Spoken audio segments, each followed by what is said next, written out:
Hello, my name is Frank Christensen and I'm the coordinator of officials for IFAF Europe. This is the second of 3 training tapes dealing with substitutions. Today we're looking at substitutions by Team B, and we'll look at when is it legal, when is it illegal, when is it a live ball foul, and when is it a dead ball foul. And we'll look at who needs to call this. But before we get to the game film, let's have a look at what the rulebook and the MOFO have to say on this. In the rulebook, we go to 351 legal substitutions, and Article 1 says, any number of legal substitutes for either team may enter the game between periods, after a score or try, or during the interval between downs, only for the purpose of replacing a player or filling a player vacancy. And 353 goes on with Article B to say, Team B is allowed to briefly retain more than 11 players on the field to anticipate the offensive formation, but it may not have more than 11 players in its formation if the snap is imminent. Whether the snap is imminent or has just occurred, the officials shall stop the action. In the MOFO, we go to 3410, where A says, if a replaced player is leaving the field of play or end zone, but is still clearly on the field of play at the snap, then it should be called and play shut down. C, if substitutes enter the field momentarily before the ball is dead, but don't interfere with play, then don't call it. And finally E, if the defense has more than 11 players on the field when the snap is imminent or has just occurred, they should be penalized.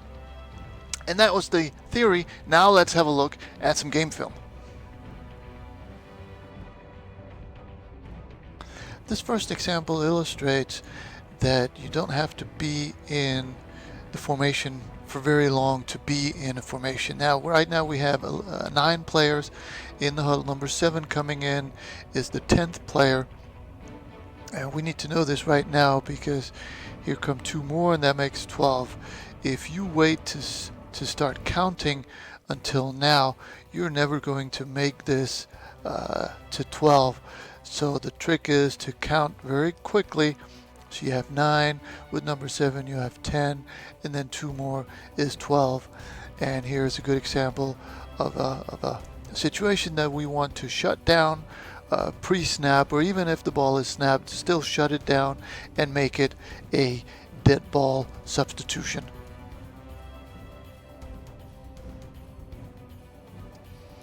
With B57 leaving the field here, the defense now has 12 players on the field.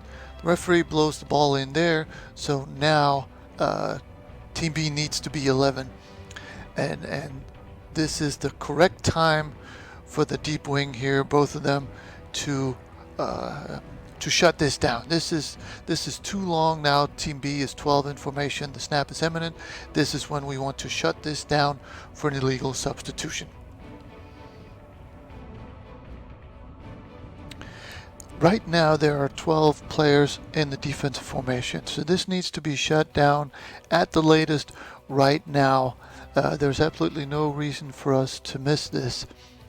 And then this player runs off and he gets to there when the ball is snapped. Now this is a crew meltdown, with the exception of maybe the umpire. Everybody else should notice that this guy is running off. Certainly the wing on that sideline, the referee can see it. Center judge has a great view. The official, the line of scrimmage guy on this side should also, be able to see this. And certainly the deep guys who are primarily responsible for counting this. So when this happens, we should have caught it pre-snap, but since we don't, with this happening, as the wing, as the referee, anybody who can get in between the defense and their sideline and count right now, just because it looked so strange that this player ran off the field. And if you count to 10, that's fine. If we count to 11, we can still fix it, but it's very difficult to maintain our credibility when we miss something as obvious as this. So anybody on this crew could have stepped up and saved the day.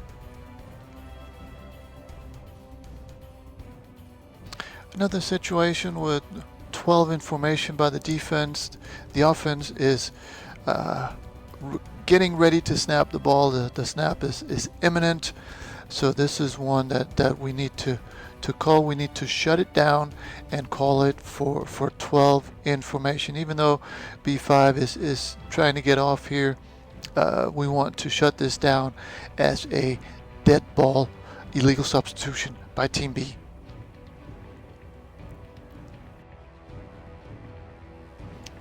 Another example where right now there are 12 players on defense. Now the ball is given free. Team A can snap the ball, and they might very well do so.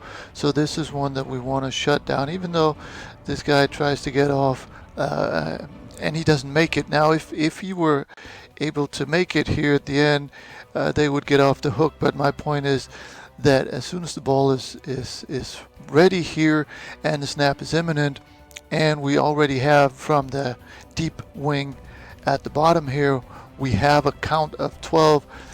This is when we can go ahead and shut it down and call it for an illegal substitution, a dead ball foul.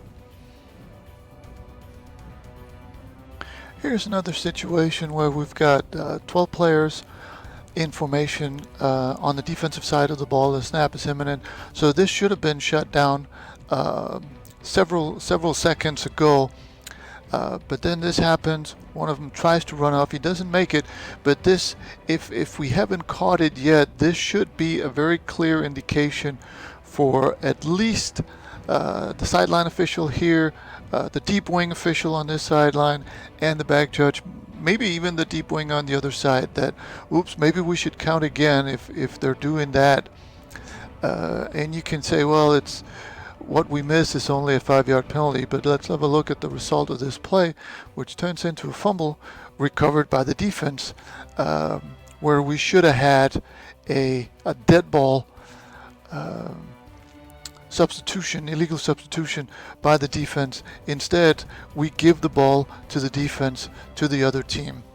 So this is a huge miss by this crew, and something that can be avoided if we're more diligent in counting the defense. This last play is a very good illustration of the importance of counting, especially on punts.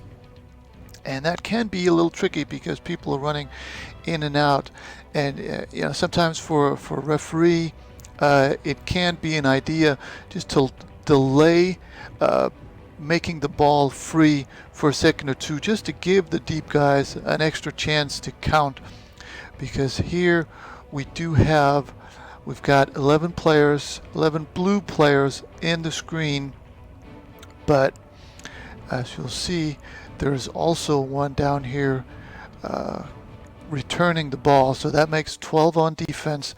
And again, sometimes it's just a 5-yard penalty and it's no big deal. Here it's a fairly large deal because they do end up scoring on it, and we allow Team B to score with 12 players. So that is a huge miss by this crew, and something that we need to be on top of as a crew. So that was the training tape. I hope you found something you can use on the field.